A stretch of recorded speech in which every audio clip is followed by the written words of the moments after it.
Miesha, welcome to University of Adversity podcast. We're making it happening. We're making it happen. Here we go. Yeah, honestly, I feel like this was an effort that was more than I had planned for us to even try to get this to happen. But we're here today and just praying for good internet because I feel like that's the only thing that could go wrong at this point. We're actually here sitting virtually face to face, which was hard. We had to reschedule like 4 times, I think it was. Yeah. Yeah. So yeah, But good here to we try. go. That makes it go. That's part of the adversity that we face doing these things, right? And so where I want to start is you got an exciting fight coming up December 2nd. And the first question is, why the comeback? Before we dive into like a lot of your background, I'd just love to know like why. Well, so to give a little backstory on that, which I'm sure we'll probably dive into anyways, is I majority of my adult life I've been fighting, since I was 19 years old. I had my first fight and um I lived, ate, breathed everything MMA. I was completely obsessed. But I think the problem was is that I started to make that part of my identity. So I tied myself so heavily to outcomes that it became unbearable at points for me, like mentally and emotionally was so traumatic and heavy when I wouldn't win because then I was a loser. It wasn't just an outcome. It wasn't just a sport. It was Mm. my life and who I was. And I just eventually reached a point where I hit rock bottom and I felt so terrible and at my lowest of lows that I knew that I had to change something, but I hadn't figured out what it was. I mean, I think when you're in your darkest moments, you don't always see everything clearly. You just know that it's not right. Like things are wrong and you don't know exactly how to figure it out. But basically, I looked for the pinhole of light in the darkness and I just started to head that way. And that for me required retiring because I think now in hindsight, I realized that I had tied myself so heavily in the sport that I needed to completely reinvent myself or discover myself again. Maybe it's not reinventing really. It was kind of like getting back to the roots of who I am and what makes me who I am outside of the sport. And so I knew I had to make a drastic change, and retiring for me was, it seemed like a step in the right direction because then I would have to answer some of the hard questions like, who am I outside of fighting? Who is Miesha Tate? Yeah, you hear this a lot with athletes, right? And Yeah. I went through it with hockey way back in the day too. And you put so much into that character of being that athlete. And there's not a lot of time put into like, well, what if this doesn't work out? That's not even an option. And to get where you got to, Yeah. your determination has to be so strong that that's not even a thought. But when it happens, it's like, yeah, your self worth is so tied to that identity. It's like, what do you do now? Like, who am I after that? And Yeah. it happens so often. It does. It really does. And so I retired in November of 2016, Yeah. I believe that it was.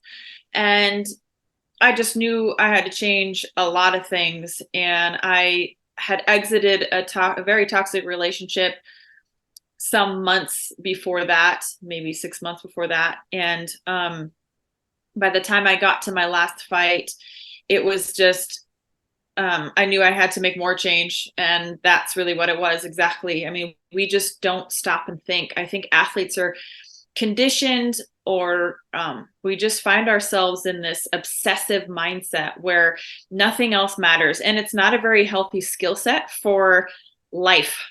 Mm. It will get you usually will get you to find success inside of the sport when you have that incredible drive and you have that never quit mentality and you don't give up and you show up and you work hard and you overwork. I mean, it's like you get rewarded for things that aren't necessarily healthy human habits, right? Mm.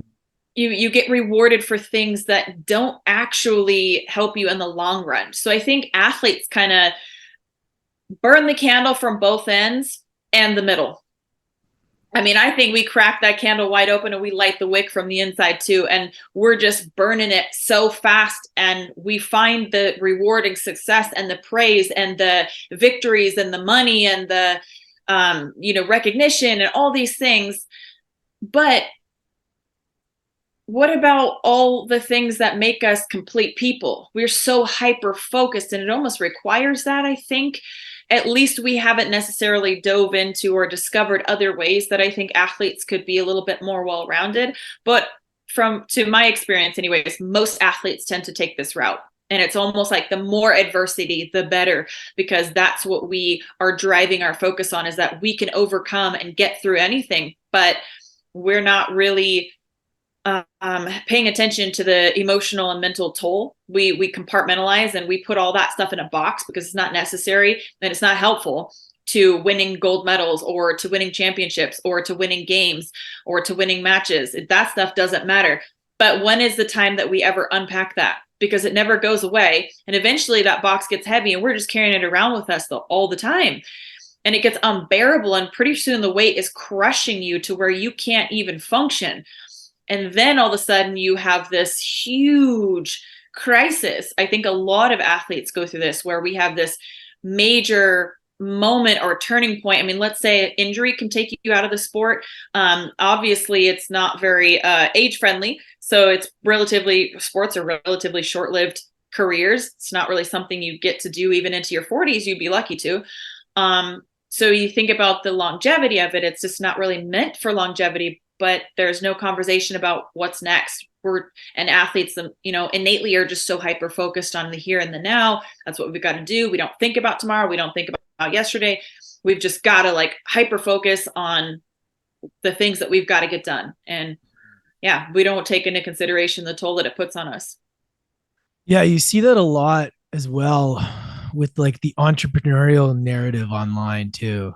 It's like a lot of people are chasing, and it's like, well, what is actually going to fulfill you? Yeah. What is actually, what are you actually chasing? I think this is a cultural phenomenon, and I think that it happens in more areas than just athletes. And you're absolutely right. I think that we are taught that persistence trumps everything. Just be persistent every single day. But the other side of persistence, the opposite of that is sitting back and being patient. And I think that it requires a balance, I believe, to have a homeostasis of your life, to have balance and different perspectives. I think to be more well-rounded and more complete, and not have all your eggs in one basket. So then when that basket comes crushing down, it's like, if you have diversified the way that you can look at life and the way that you can look at yourself, then I think it is a better place to be mentally and emotionally than to have that hyper focus and hyper diligence. And now I know that the fitness culture really pushes no excuses, just get up and get after it every single day. Don't listen, but I used to abide to that too. I used to adhere to that. You're absolutely right. No excuses. I don't care how I feel today. I'm just going to go to the gym and I'm going to give the 110, even if I don't have it to give. But the problem is that, again, you start digging a hole, and pretty soon you're digging that hole, and then you're throwing dirt on top of yourself, and you're just burying yourself. And then eventually you're going to have to get out of that hole, and there's going to be a lot of work to do, and you've developed no skills in how to do that because you've just been focused on digging. You don't know anything else. You just focused on driving yourself into the ground. So I think for me in the retirement, what was really important for me was to develop and start to have a different outlook and trajectory and value in myself, not just in the sport. And the reason why, coming back to your question, that I came back was because I felt like I started to get some of the answers, and I really discovered, and I'm still in that process of discovering who I am. I don't think that will ever end till the day that I die, but I have so much more value to myself. And I can honestly say that at this point in my life, I am no longer outcome based. I am 100% effort based. That means if I go and I give 100% and I lose, I can be okay with that. I'm still going to come home. I still have my kids. I still have my fiance. I still have my life. I still have all the things that I've worked hard for, and it doesn't mean that I am any different from this day when I had this experience to the next day that I had this experience. And this could be the greatest experience of my life, or it could be the worst experience of my life. But it isn't tied to my value of human being. Like, I am Miesha Tate, regardless of how this outcome. I mean, we're fighting. It's anything could happen. You know what I mean? Like, anything. So how could I? What a great way to set myself up for failure in the worst kind of way, is to sit there and have that kind of expectation that I'm only worthy if I'm producing victories, if I'm producing wins. Like, no, I'm in there grinding, working my ass off every single day, and I deserve to praise myself for that regardless. Because I mean, we can never control the future. We can't control outcomes. We can do everything that we can to try to be our best, but at the end of the day, if I don't win, then that's okay too. I just got to give everything that I can and be happy with that. It's so important. That's such a powerful message, because I think a lot of people feel that way. And coming from somebody that fought in such an unbelievable time, where you're fighting Ronda Rousey and then beating Holly Holm and then losing to Amanda Nunes, like that period of time was so exciting for UFC, like, and to be able to fight and do what you did in that period of time. And then, the pain it must have felt to like be able to win and then lose to somebody. And then like, I can't imagine what you would have went through. And I guess my question is, like, after losing to Amanda Nunes, who ended up going on to be like, what, undefeated for another 8 years or 6 years or something. Like, yeah. What did that look like? Like, what did the deconstruction process look like? Like, what did that light look like in that? Because, you had gone, you had worked so hard to achieve this, and you had lost, and then you had won. And it's like, I can't even imagine the roller coaster of emotion that you went through. And we all followed you through that journey. Like, I was following you then. That's when I learned about you, was in UFC 196. And then I was like, wow, and you were really a fighter, and you were really like inspirational to so many people. You still are. So I'm curious as to like what that looked like in that darkness. Like, what had to be stripped away? Like, what were some of the practices that you did to kind of like create that wholeness within yourself again? Well, that's a loaded question for sure. I'll do my best to answer in the thing in like somewhat of a nutshell. But I mean, it is a process, and it certainly doesn't happen overnight. But I think what the first step for me was honesty. I had to really sit back and ask myself some hard questions. And I had to have some difficult answers, because I think as an athlete, I didn't prioritize how I felt. I prioritized how I did and the outcome. So I had to sit back and ask myself why, how, who, and the people that made me feel certain ways. And I think sometimes we don't stop to ask ourselves questions. We assume that we know a lot about ourselves, but I've discovered sometimes I know very little about myself, because I've just chosen to ignore a lot of parts of me that really are important and make me feel complete. So I think the deconstruction process had to do with asking myself the hardest questions. Who am I? What am I without fighting? What do I want out of life? What's next? What would I do if I didn't have fighting? That was like a mind-blowing question. Honestly, that was just, I had no idea. So I kind of just had to go off the deep end, and I retired from fighting. It was unexpected. And let me tell you this, I had this sick mindset that if I lost, I just had to get back in there as soon as possible to win, because that's the only solution I had at the time. It was the only answer. I had no other skill set. I had no other way of helping myself through a time of crisis, which is really what I had created for myself. I'm talking like bawling my eyes out, feeling like I want to die. because I didn't win. I mean, if you really think on that on a very deep level, it's wild to think that a sport, essentially a game, something that we should enjoy doing, could make you feel like you want to take your own life. I mean, that's the truest, like the deepest, darkest, most vulnerable place, but it's a place that I've been before. Absolutely. And I knew that I didn't want to die. I just didn't want to live like that anymore. And so I figured if I was going to keep doing what I was doing, that I was going to continue on the same trajectory. So I had to make a major change, and that required me to retire and find out who I am without fighting. And so it was a very sincere retirement at that time. I really had felt like I had fallen out of love with the sport, and I had a lot of negative feelings towards the sport. And so when I had fought Amanda and I lost my world title, then again, I thought, well, I better just get another fight and get another win. But I had burnt everything at that point. I had nothing left. And I didn't perform well in my last fight either. I was very much on autopilot. I don't really remember the fight that well. I don't remember the week of the fight. I don't know where I was, but I certainly wasn't there.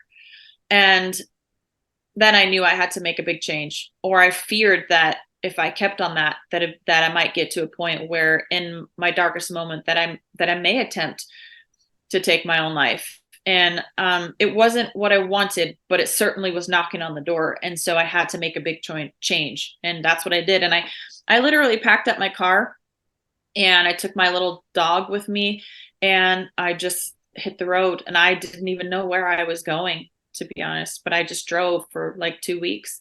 I drove from Las Vegas up the coastline, and I really focused on discovering myself during that time. Like, what decisions would I make if I didn't have anybody else trying to make decisions for me or telling me how I should be, or the looming pressure of a fight, or the fact that I need to be inside the gym? Like, what if I just did what Miesha Tate wanted to do?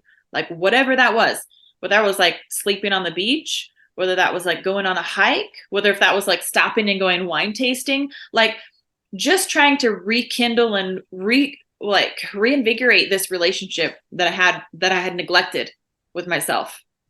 And that was the big turning point for me. And also rekindling relationships with my family members that I had put off for a long time, that just didn't seem important to me at the time because it wasn't fighting.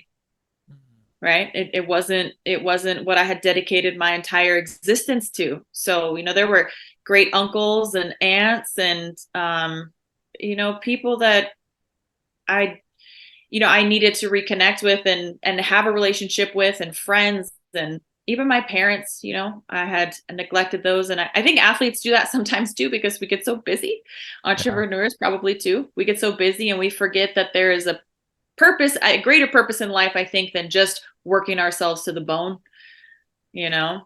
So I think, and going back to the whole narrative about the fitness industry and whatnot, is that, they teach you, don't listen to yourself. And I have mixed feelings about that, because I think there are days when you can push. Yeah. But there are certainly days, I think, when you should listen, and you always just give what you have. That's kind of my motto: give what you have. If today is the day that you can go and give 100, go and give 100. If today is the day that you can go and give 50, give 50. If it's the day that you can give 10%, give 10. Like, that's okay. But like, have some communication with all parts of yourself, and don't shut it out, because it's going to catch up to you. It will catch up to you. How did your fans react to you, like, wanting to retire? And like, during that time, obviously you grew in popularity, and you had to deal with like the social media and like, the fame aspect of it. How did that affect you and all that? Because that's a whole other dance in itself, right? That you probably had to you probably had haters, you probably had supporters, you probably have, everybody knows everything, people trying to tell you this and that, and critics and all of that, because that's a whole thing that a lot of people forget about. It's like, how did you deal with that in the process? I stepped away from it for a while because I was so fragile Mm. that even though the majority was an outpouring of love and consideration and affection from my fans, I feel like I have pretty solid fans. But there are also still the fans who are haters or who have something to say or think that they know. And it just takes one of those comments to fixate on. It takes one of those to cut you. And I mean, you ever notice, I'm sure most people have gotten sucked into some kind of social media battle at this point or whatnot. But, you know, it's, you scroll through 10 positive, 20, 100 positive comments and you're like, all right, cool. And then you see the one negative one. And what do we fixate on? It's that one, Yeah. right? That you're coming back and seeing if that person's responded yet, because now you're in an argument with them, you know? And it's like, I just didn't even want to put myself in that place. So I chose to kind of stay away from it for a little bit. And I think that's healthy too, sort of a purge, if you will, of social media. Because ultimately, as grateful as I am for my fans, I would say 90% of them I will never meet. I will never know.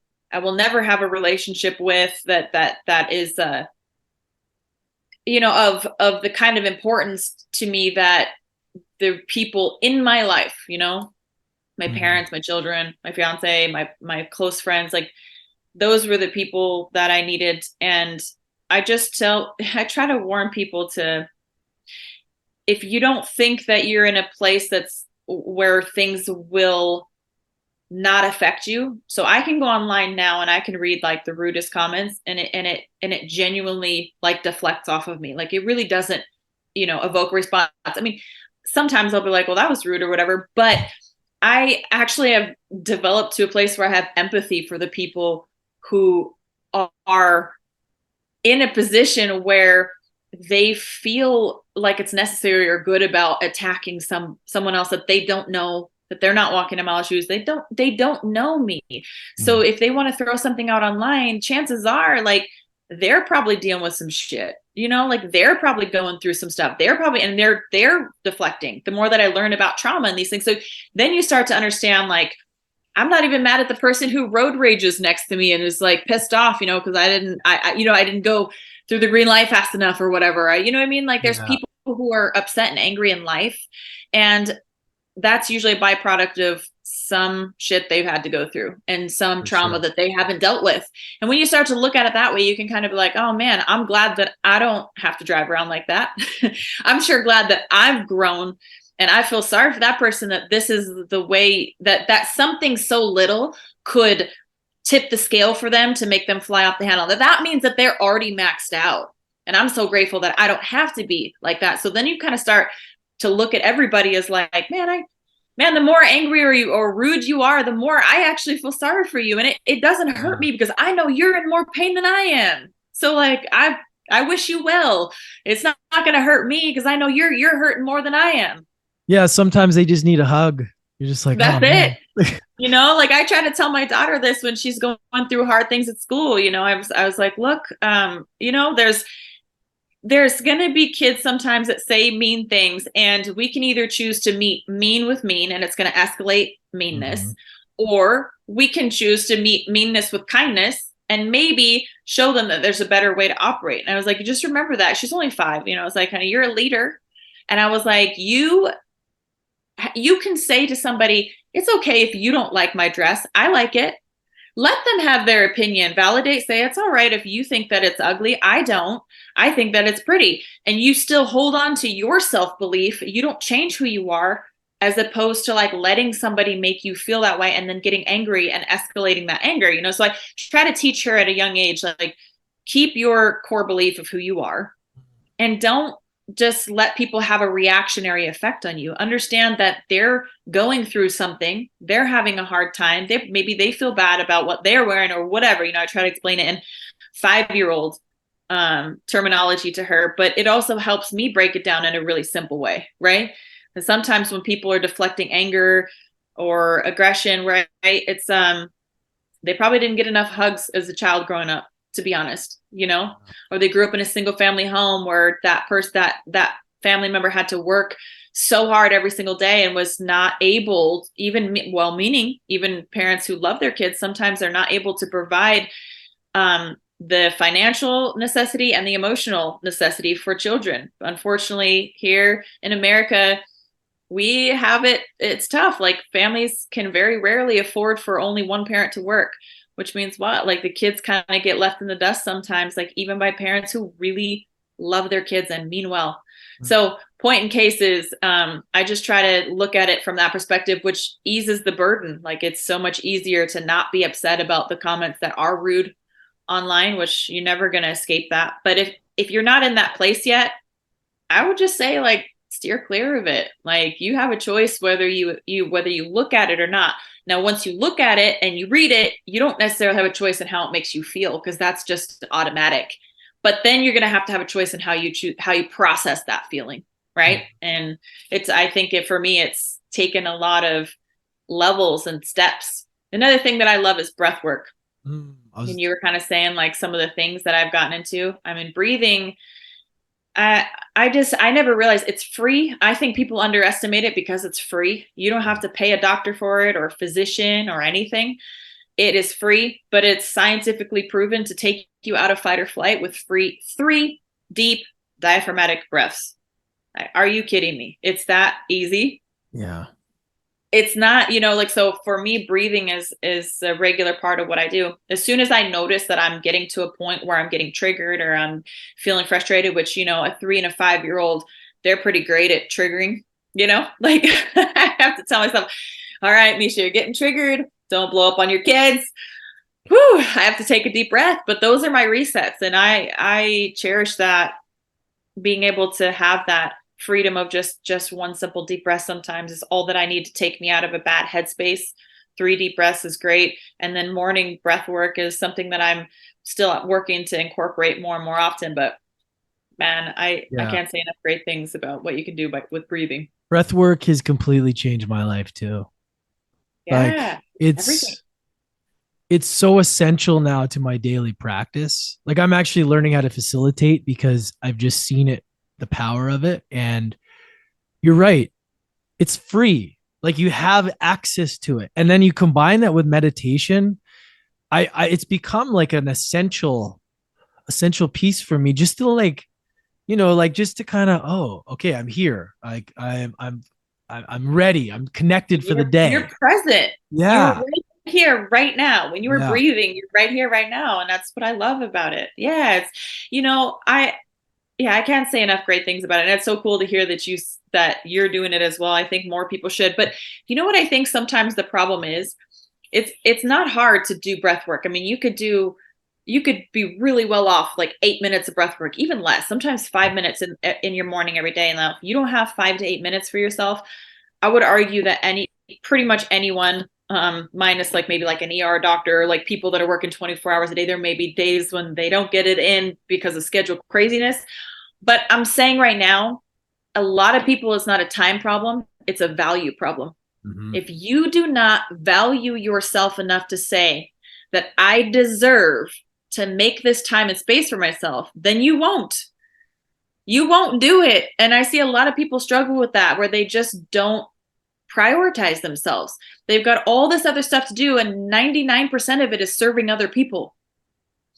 And it's like, what about yourself? Because if you lose yourself in all of this, you're of no good to anybody anyways, which if you're only going to live your life to serve the purpose for other people, you're going to be chasing your tail in this whole thing until it blows up in your face. And then you're going to be trying to figure it out and pick up the pieces. So I say, a lot of times it's not a time issue.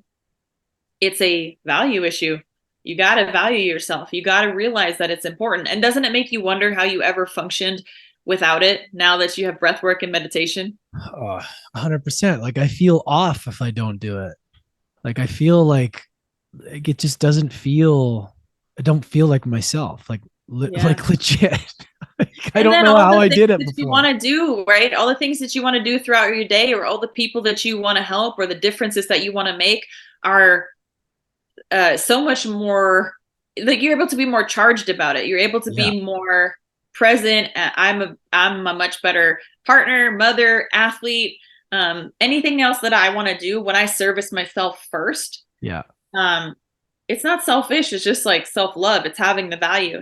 There's always the great classic example of putting your airplane, the mask on you first, right? Because Mhm. obviously if you pass out, you cannot put it on your children nor anybody else. Same thing. Yeah. If you are sinking, then you're not going to be of service to yourself or anybody else. So I say, change your value system. If you're not Yeah. putting yourself first, then you can't, you will not reach the places that you want to and be able to help the people that you want to, make the differences that you want. And yeah, you're going to burn the candle at both ends. So change your values.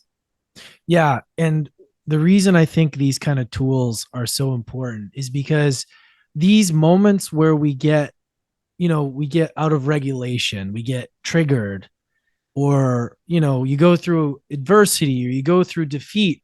Like those are the moments where it's like, how do I regulate myself? How do I bring myself back to baseline, without going off the deep end? Because it's so easy to get emotional, right? And it's like, I love how you can just go back to your breath. Like Yeah. our breath is always there. It's Yeah. always there for us. And usually I have found when I'm all like panicky or something, I'm like, are you breathing? And I'm like, oh, I'm Yeah. not even breathing. like not even breathing properly, like normal breaths. And you don't even have to do like intense breathing. You could just Yeah. focus on, hey, am I Okay. breathing right now? And it's Yeah. like, oh, things aren't so bad. Like, Yeah. Well, think about it for a second. Breathing is the most essential thing we do every single day. yeah. And 99.9% of the time, people never focus on it. It's just something we do in passing. But how long can you go without breathing? It's our number Mhm. one source of energy. So if you can just dedicate a little bit of time to focused breathing, it will pay more than its weight in dividends. That little bit of time that you dedicate is going to pay dividends. And it's really an incredible thing. And for me, another thing is getting outside as much as possible. We have become known as the indoor generation. We Yeah. spend 90 to 95% of our time indoors. We go from being inside to being in our car to being in an office or even in a gym. Like It's a lot of times, wild. people work out. We're always inside. And I just don't believe that the human body was meant to be inside so much of the time. I think we have demonized the sun Yeah. and glorified sunscreen, like I Oh, don't wear sunscreen. I get no. outside as much as I can. I use earthing techniques, which people might be like, oh, that's hippie, whatever. But it's been proven Oh, scientifically that there is a charge from the 100%. earth and there's a charge from us and there's an exchange. And we, before we got so smart, I'm doing my air quotes right now, so smart to build this life of luxury and comfort, um we were outside and one with nature. And I think that our bodies and brains naturally would thrive better under those circumstances than, when we get comfortable, we get weaker. Think about that. The more we get temperature controlled, we don't handle the cold as well then. We don't handle the heat as well then because we never are pushing our bodies to evolve beyond that. If you stop working out, what happens? You emaciate, your muscles go away because you don't need them if you're just sitting around all the time, right? Mhm. So when you work out and you push yourself, you evolve, you grow those muscles. Same thing. Anytime we're not really pushing ourselves out of comfort zones, we are essentially too comfortable, which means we de-evolve. And I think humans were meant to do great things. And I Yeah. think if you're not doing hard things or great things, then a lot of times you're just kind of becoming basic, and it's boring and it's depressing and it's not fun. It's like, well, I know that I don't enjoy getting in cold plunges. Actually, probably one of the top things, if not the top one thing that I hate more than anything, is getting in cold water. Yeah. But you know what I love on the end of that is that I'm able to look and say, like, hey, I did something that was really hard, was really difficult, and I did it, and that's a win for me. Mhm. Like that motivates me. It makes me know that I can do challenging things. I can overcome obstacles. I can give what I have. And sometimes what I have is more than what I thought. And I can be really proud of myself for that. And I celebrate myself in those moments. So I think there's a lot of great things that we can do that are completely free to help us thrive as humans. Yeah. And I have found as well, like, completely agree. When you do the hard thing, it actually brings a more of a flow state. Yes. Like, it's like people think, like, oh, just go with the flow and whatever. Actually, that creates more chaos, because I find if you choose a hard thing like cold plunge or do a hard workout or sauna, then what happens? The byproduct is like, oh, I'm more flow now. Like, I'm more Yes. dialed into the task, rather Yeah. than, oh, let's not do anything. Let's just go with the flow. No, because then I feel completely out of whack if I don't Yeah. have that kind of thing. Like, whether it's like a breath work or meditation or some sort Yes. of challenge, like, and you're Yeah. saying with the ice bath, man, it's the worst thing ever. But It at the is other the worst. side of it, it's It's the like worst. every single time it's like, why do I hate this thing? And then after it's like, oh, I love this thing.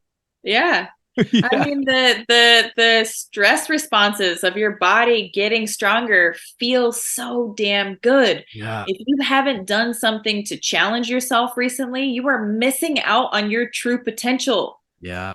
Right. And that's a thing I think can be depressing. I think that's part of the reason why depression numbers are up. I think it's that we have made life very comfortable. And I think there are more than one reason, but I think one reason is we've made it pretty cush and pretty comfortable. And it doesn't feel good to de-evolve. It feels good to evolve. It feels good to do those challenging things and to know that you can, to know that you're capable, to know that you can overcome and work through. That is empowering. And I believe that humans were made to do the impossible, like made to do great things.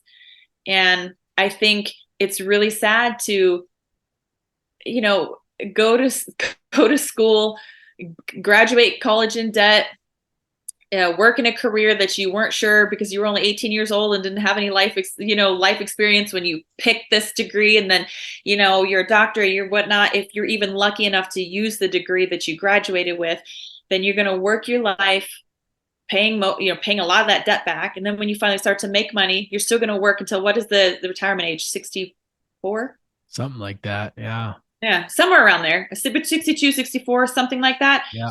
And did you know our average death age just dropped another 2 years? So that's 74 years old is when our average death rate is. That's Although we wild. spend as a Really? country the most money on medical, Yeah.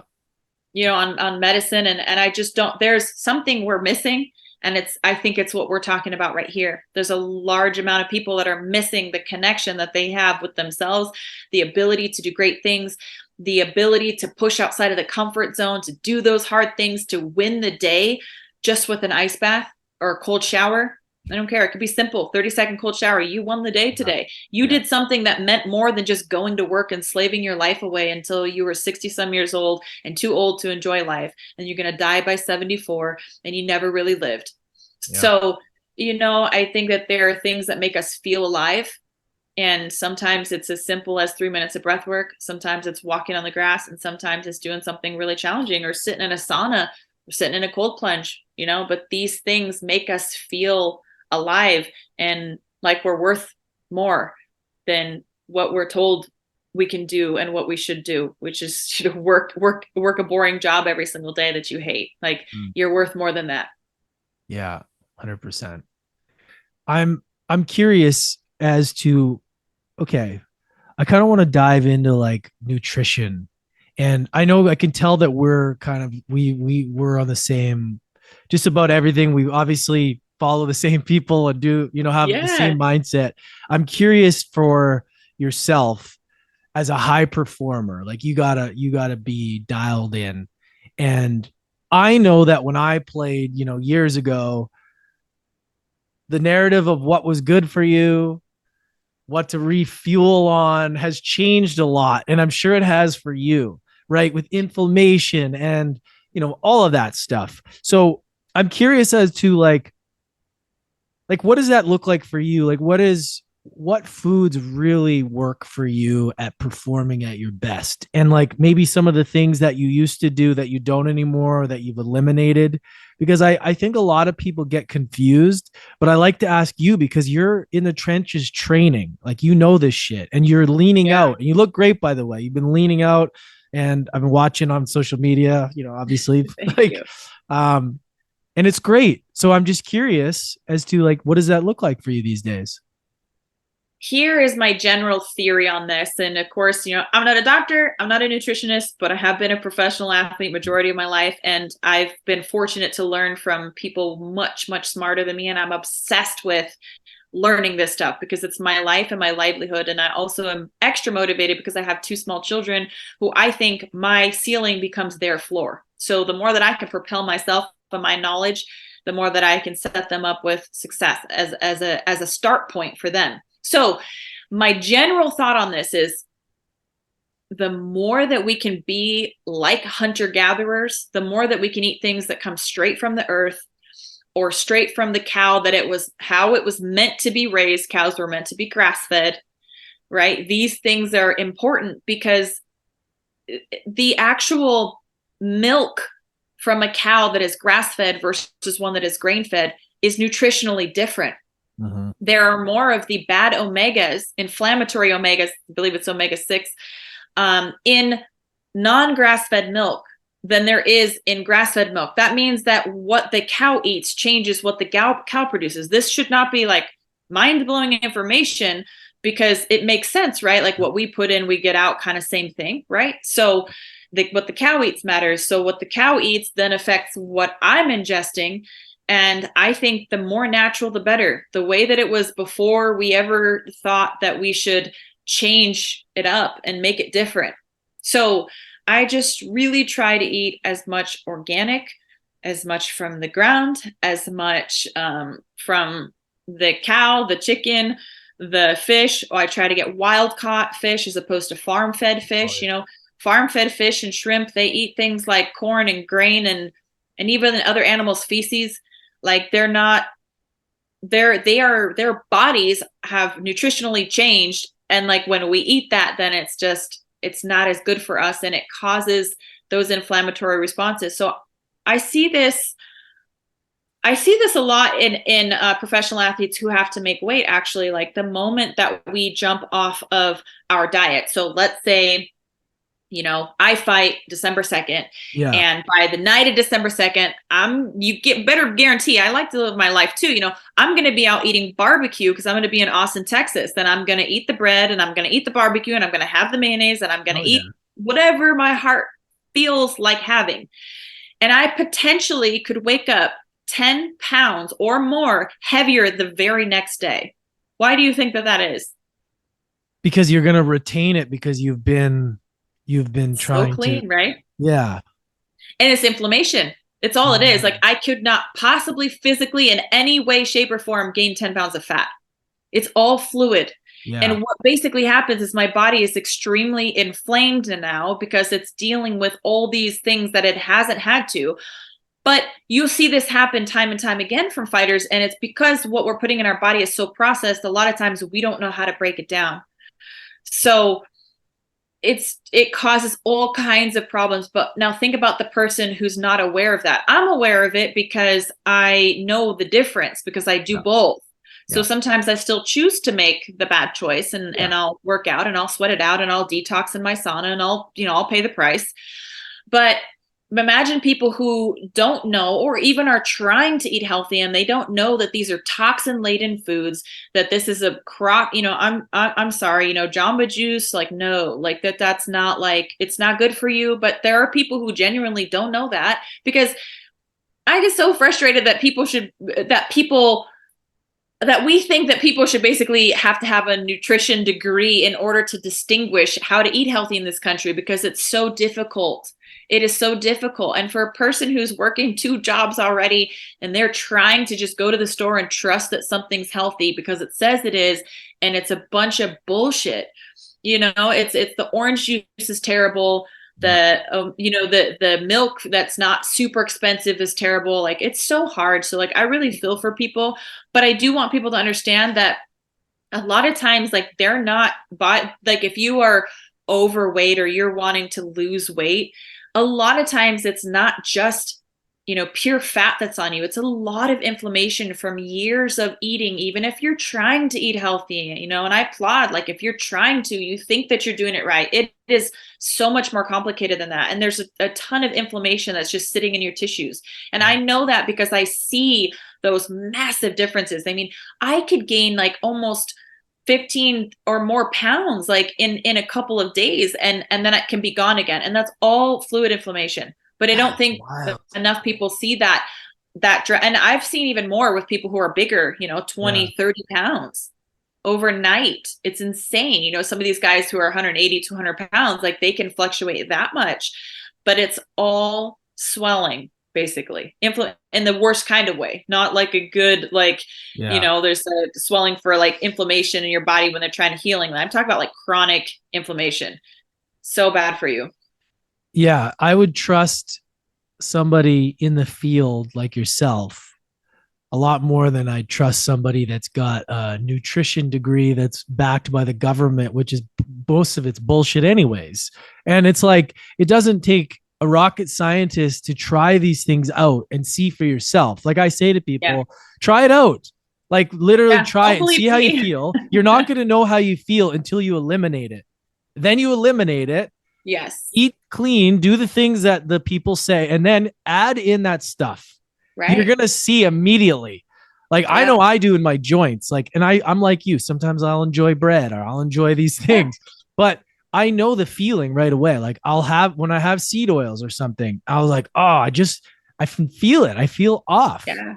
Like, there's truth to that. And there's so much about the calorie in, calorie out, all that BS. There's more. I believe the inflammation side of things is so important. Like, I notice it too when training. I'll have, and I bet you notice this too, like, old injuries will like start to flare up when you're like, if you've had some sort of like inflammatory food, or you had some booze the night before, it's like, oh, and I thought that was away. And then you go on, talk about a deterrent, right? Like, I really barely even drink anymore. And I mean, occasionally I will. Like, I'm not a black or white, like, can or can't have kind of person. But to your point, when you have been clean off anything, inflammatory foods or alcohol or whatnot, you really notice the difference. Yeah. Yeah. And then if you go on like carnivore for like a week or two, like, I literally, I couldn't stay on carnivore because I get bored. I tried it. I felt amazing, steak and eggs. But at the same time, I'm kind of like, I just want to eat I like veggies, but like, I could feel the inflammation go down. Yeah. Like, legit. I was listening to a podcast with Gary Brecka, so I'll spin off of some of his statistics and hopefully get those mostly right. I think I will. But our grain, all of our grain in the entire US is sprayed with folic acid now. Yeah. Unless it's organic. So what I've learned though is that 44% of the population cannot methylate that. Basically means can't break it down. So this is part of the reason why it is understood that the carnivore diet is so popular, because you're eating already broken down, not the fake version. Basically, man-made version of folate is folic acid, but folic acid is confusing to our bodies because it's not real. It doesn't know what to do with it. I guess I would draw like something like, would you eat a plastic bag? Like, no, you wouldn't do that. Why? Because it's not food and it doesn't break down the body, doesn't get what to do with it. There's a lot of things that have been created by man that's just forced in our food, anything that's enriched, basically. So if it's not organic wheat or bread, it will be enriched, means it will have this. And 44%, it might even be higher than that. But basically half of our population can't break it down, which can have all kinds of horrible side effects. So if you're interested in hearing more about that, I would recommend to hear him out. But this is part of the reason why, again, the all meat diet, you're getting it's very nutritionally dense. Meat is extremely nutritionally dense, and so are organs and whatnot. But you're also removing a lot of things that you may not have known that your body couldn't handle or break down. So there's a little food for thought for you. As far as the carnivore diet, I like it. I've done it a little bit before too, but I do a modified. I still have vegetables and I still have fruits, and I still try to prioritize like having more meat and less carbs. But women are also a little bit different. Yeah. Men here we go. Dr. Mindy Peltz. I learned this again from Oh, people. she's amazing. I love her so Oh, she's much. amazing. And then Dr. Sonia Jensen has really Yeah. educated me so much on the female hormones. Yeah. So, I mean, in the early part of my career, I did everything based off of male model. So I fought like them. I dieted like them. I trained like them. I did everything like that. But men are on a 24-hour hormone cycle. So every day is kind of like Groundhog's Day for you guys. It's pretty much the same. And you get testosterone every 15 minutes. I get it once a month for just like maybe like a day or 2 or 3. I have testosterone present, and the rest of the time I don't. I'm estrogen or progesterone is the hormones I'm dealing with. So I'm on a 28-day cycle. It means no day is the same for me. So I have revamped my entire training schedule to lift heavier on the times when I have testosterone present, because that makes sense, right? And then when I have progesterone present, that's kind of like the Netflix and chill kind of hormone. Doesn't want me to do an 11 out of 10 kind of workout. So I modify the workout to give what I can during that time period. And when I have estrogen present, that's like more, I can do more longer fasts. I can hit longer cardio endurance workouts. I've learned so many things about being a woman that is different and yet amazing about bringing the best version of myself as a female athlete. And I also just understand how different we are and how to train for the best version of myself while being a woman. It's not the same as being a man. And so that's another thing to take into consideration. And that's why that's what got me off on that was the meat diet. So there are times when our hormones as females want our blood sugar a little bit higher. And I don't think that a pure carnivore diet would work in my mind, in my theory, what I understand, as well for a woman for a long period of time, because our bodies just don't want us in ketosis all the time. Yeah. Our bodies just don't. So you're going to be working against at least some of your hormones sometimes, which can mess up your cycle. I had that happen when I cut down to 125, and it was pretty rough because, when you don't feel good hormonally, whether you're male or female, your hormones are everything.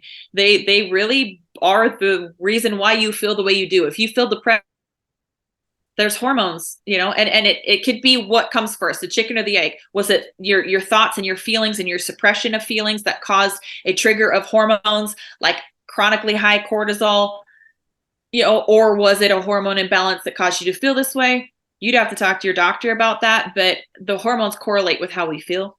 So essentially, I've learned also to train for my hormones and to fast for my hormones and to eat for my hormones. Primarily so, I will say meat is a great food. Try to do grass-fed and organic because it's nutritionally different and it matters. And, try not to eat anything that anybody has already made into something is processed.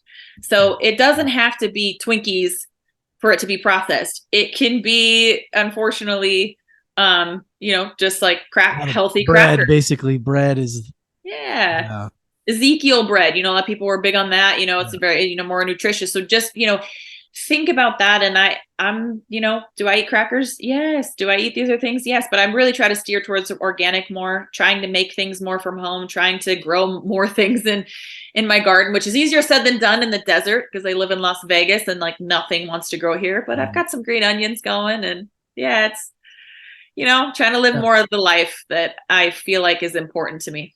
I think you brought up such a great point that basing your nutrition schedule and training schedule on, you as a woman versus like trying to replicate the male side of things. Yeah. And Dr. Mindy and Dr. Sonia, they're amazing, like amazing humans. And that's so great because it's so important to have that understanding. I think, there's a lot of women that can get a lot of value from that and hearing what you just said there, because I think a lot of women will look through the male lens in that regard. And it's great to kind of, change how you look at it because that's a great point. I never even thought about that, about like the cycles and how men get the testosterone daily. And not many people talk about that. So no, and it's a big difference. And I really feel like this has elevated me as a woman and also to understand my different feelings. Women get criticized a lot for I'll say it, quote unquote, being crazy, right? Oh, we have this. But I think we're misunderstood because I think there is so much that should be appreciated about what a female goes through in order to bring every human that's ever existed in this world into existence, right? It comes from the female body, but it requires a lot. And we go through a lot hormonally to be able to have balance. And I even look at it as a deep perspective that women are nurturers. It's important for us to understand and go through a lot of different emotions, I think, so that we can empathize with our children who are also going to go through these emotions, right? Yeah. And so not to get off too much on a tangent in that perspective, but the point in case is understanding your hormones has really allowed me and my man, Johnny, it's like, hey, babe, this is the couple days. I'm not ready to take on big tasks. I don't want to argue with you. Be prepared. Like, I'm just already like at I'm already on overload a little bit, and that's just sheer hormones. It's nothing to do with you. It's nothing to do. It's just part of the cycle. And right now is not the time that you're going to want to come to me and like with a big problem, because you're not going to get the kind of reaction and feedback that you want. I'm not ready for it.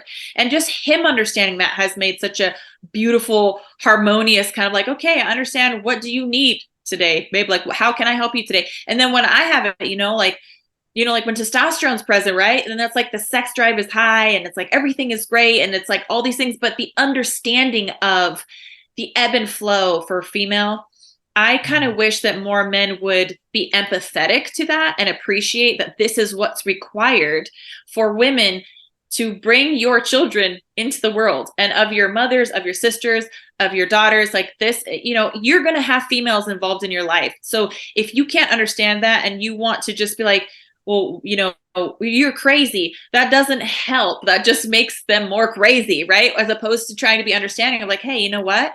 Like a few days or the week before the period, that's when emotions are actually the highest. Like, I can't tell you how many times for me, it's been like, oh, like I'm just like in this, like I didn't understand before, like it'd be a little rage, and it's like, oh, then your cycle starts. And you're like, oh, sorry, now I know why.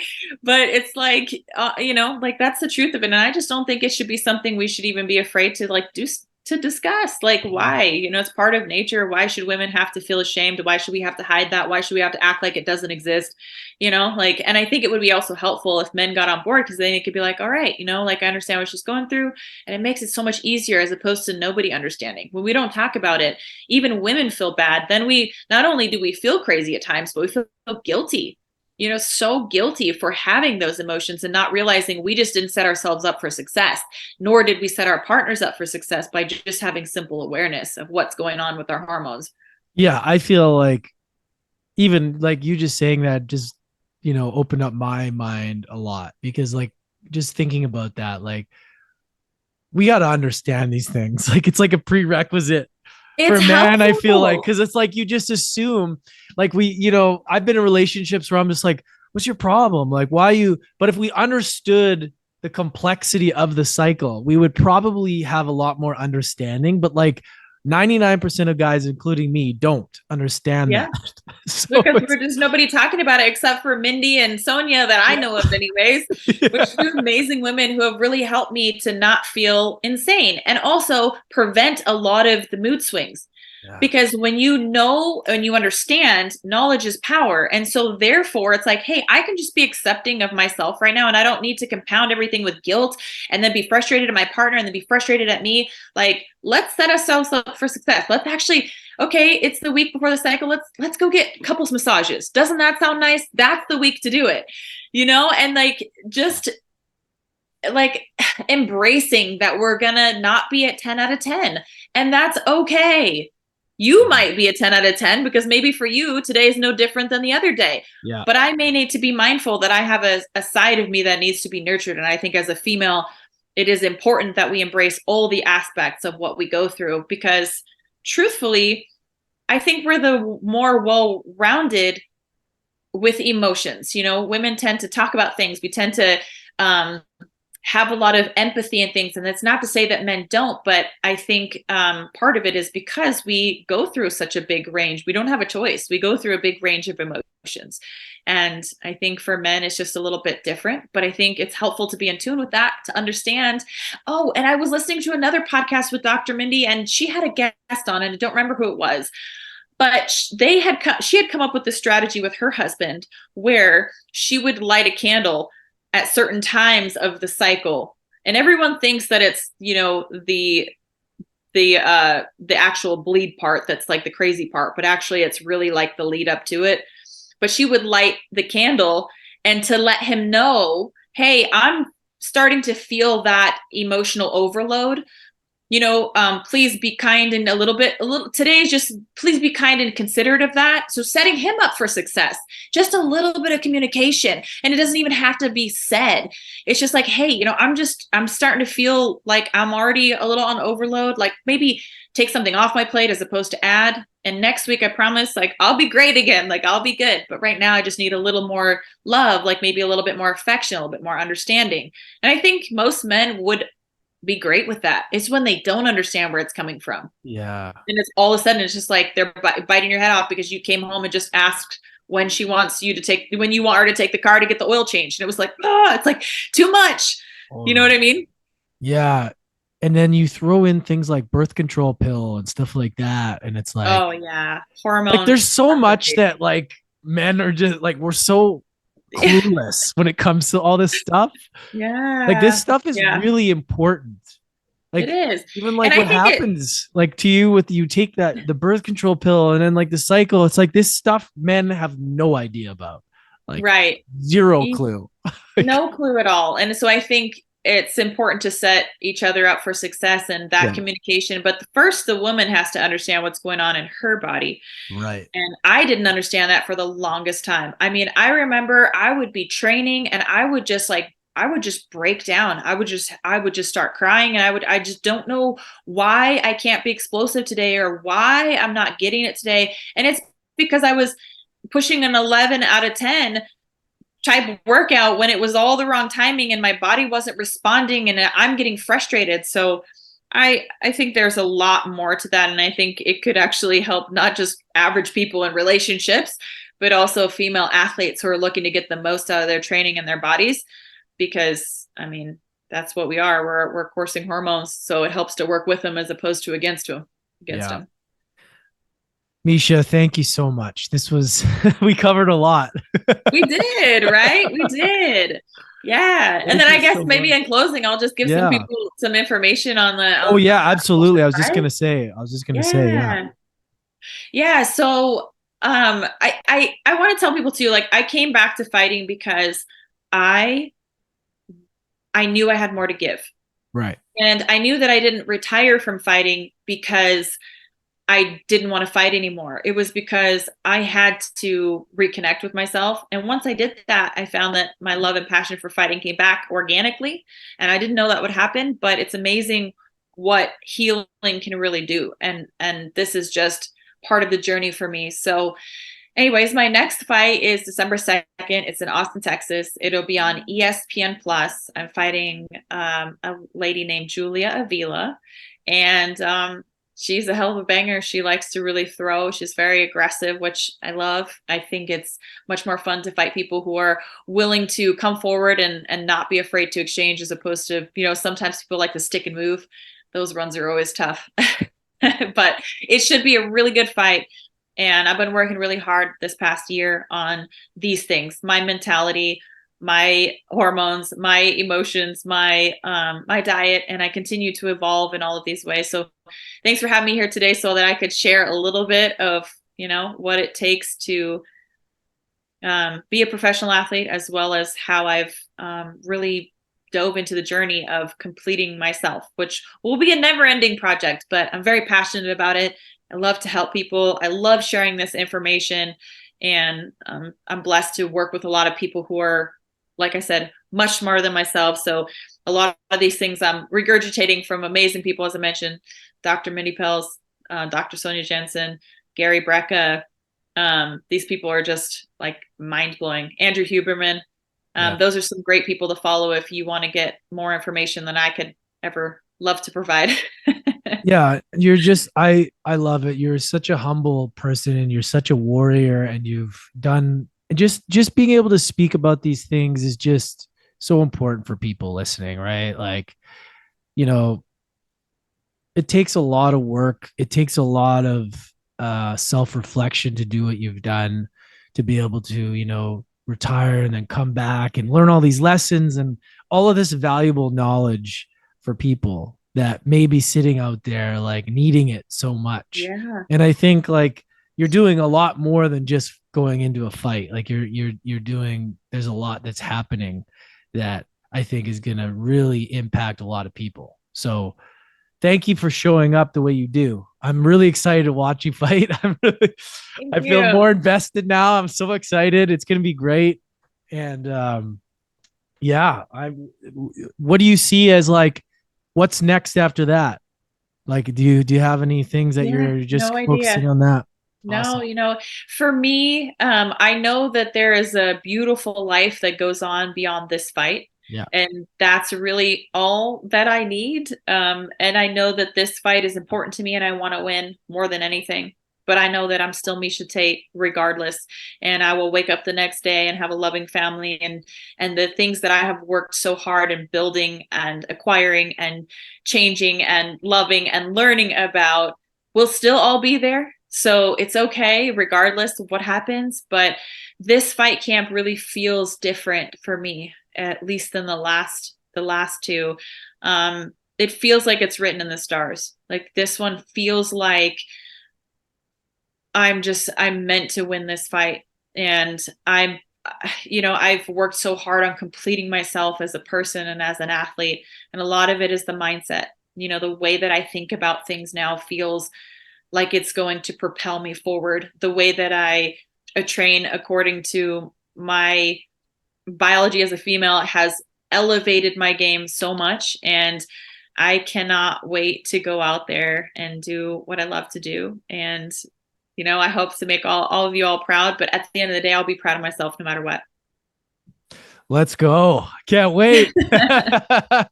Thanks everybody. Thanks, everybody. Make sure to subscribe to the podcast wherever you're listening to this or watching this. And as always, share it. Sharing is caring. Tag us on social media on Instagram. I just love seeing that pop up and let us know what you thought of this episode. I really enjoyed it. There's so many takeaways there. And, it's so cool to be able to see somebody that is able to come back from a different perspective like Miesha has, to be able to rise to the top and then fall and then come back with a different mindset. It's really inspiring. So I hope you guys got a lot out of that. Go follow Miesha, go support her. Her fight December 2nd. Let's go. Much love, everybody. We'll catch you next time.